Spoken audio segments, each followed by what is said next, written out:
Richard Martineau. Cube Radio.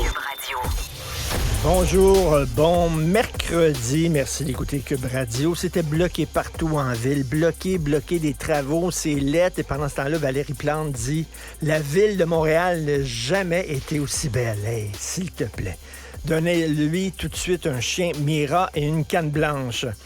Alors, aujourd'hui, Maria Mourani, dans sa chronique, parle des Hells Angels qui ont fait un gros party pour célébrer leur 35e anniversaire du chapitre de Québec à la ville de Frampton. Et elle dit, le maire, il n'a rien dit. Lui, le maire, en autant qu'il paye les taxes, en autant que les Hells Angels qui sont là, qui ont peut-être un bunker et tout ça, en autant qu'ils payent leurs taxes, lui, il s'en fout. Savez-vous que le crime organisé, les criminels doivent payer des impôts, doivent payer des taxes, doivent faire des acomptes provisionnels, doivent payer leur TPQ, leur TPS et leur TVQ. Il y a quelques années de ça, il y a plusieurs années de ça, pour les francs-tireurs, j'avais fait une entrevue surréaliste avec un porte-parole de Revenu Québec qui m'avait expliqué que les bandits, les criminels et même les pires criminels doivent payer leur TPS et leur TVQ. Et j'avais, après ça, fait un appel téléphonique à aussi un représentant de l'impôt. Et je vous dis, là, de tout, ça a duré 23 ans, les francs-tireurs. C'est probablement l'entrevue la plus weirdo que j'ai faite. Alors, on va vous en faire écouter un extrait. C'est un long extrait, là, ça dure à peu près 3 minutes, mais ça vaut vraiment la peine. On écoute ça.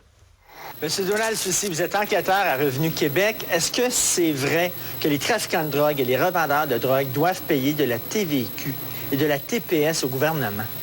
En fait, la personne doit percevoir la taxe sur tous les biens et services, y incluant les stupéfiants dans la mesure où ils ne sont pas détaxés par la loi. Donc, un pusher pourrait me demander, pourrait me dire, bon, c'est 15$ pour du pot, plus il va calculer la TPS et la TVQ. Il serait requis de faire ça.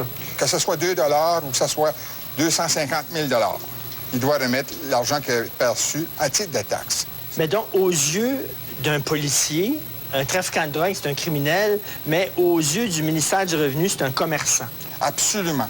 Bienvenue à Revenu Québec. Puis-je vous aider?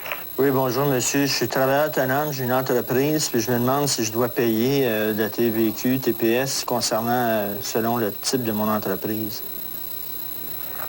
Dans quel genre d'activité êtes-vous? C'est enregistré, ça, les conversations? Des fois, Okay. Ça se peut que ça le soit, si vous dites que vous ne voulez pas que ça le soit. Revendeur de drogue. OK, ça c'est taxable. C'est taxable, ça? Oui.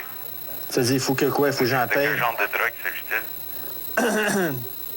s'agit-il? Du pot puis de la coke. OK, c'est taxable. C'est taxable, ça. Oui. Je mets quoi sur mon formulaire? Je mets comme type d'entreprise, je mais quoi? Revente de drogue, c'est ça? Ça pourrait être ça. Ça pourrait être ça? Trafic de drogue, en fait, pour être plus court. Ça pourrait être ça. C'est vrai qu'on peut percevoir ça de différentes façons, mais chez nous, on n'en a qu'une seule mission. C'est la mission du ministère, c'est de percevoir les taxes. Percevoir les taxes, même si c'est sur des activités illicites, immorales, illégales, on s'en fout, on perçoit des taxes. C'est l'ensemble de la population qui est visée par des règles fiscales. Et dans ce cadre-là, que tu sois criminel ou non, je pense que nous n'y voyons aucune différence. Fait que je vous envoie l'argent, puis tout est correct. Oui.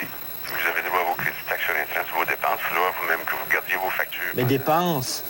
Il faut que je garde les factures de mes dépenses? Oui. Ben là, j'ai... On va récupérer vos intrants. Ah ouais, mais là, ça, c'est mes balances. Vos balances. Mais... Ce que vous achetez de vos fournisseurs. Ce que j'achète de mes fournisseurs. Il faudra qu'ils vous fassent des factures.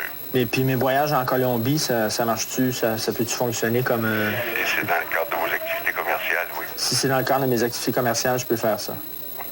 C'est sûr que vous êtes vraiment certain que la police ne sera pas au courant de ça, là. En vertu de l'article 69 des lois du ministère du Revenu, tout est confidentiel.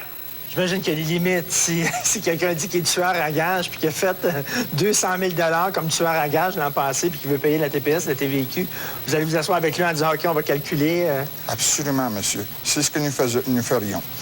Moi, disons qu'en ce qui concerne ma mission, la mission du ministère, l'équité est le premier point de vue et c'est celle qui nous anime, nous, ici. Merci. C'est-tu assez fort à votre goût, ça? C'est-tu assez fort à votre goût? Ça, c'est il y a quelques années. Je ne sais pas si ça a changé, mais eux autres, les contribuables, il faut qu'ils payent TPS, que tu sois trafiquant de drogue, bandit, tueur à gage, tu dois payer ta TPS, ta TVQ et faire des acomptes provisionnels. Ils s'en foutent. Puis là, ils m'ont dit, mais là, j'ai dit, vous allez se touler à la police? Non, on le dit pas à la police. Il y a un mur de béton entre la police et nous. Tu nous dis ça, puis nous autres, c'est correct.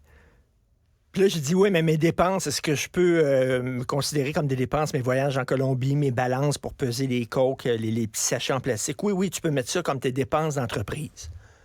Sacrément. C'est fou raide. Alors voilà, c'est ça qui est ça. Je ne sais pas si Félix Séguin a écouté l'entrevue. Il a écouté l'entrevue, j'ai très hâte d'entendre ce qu'il a à dire là-dessus. Martineau, il n'y a pas le temps pour la controverse. Il laisse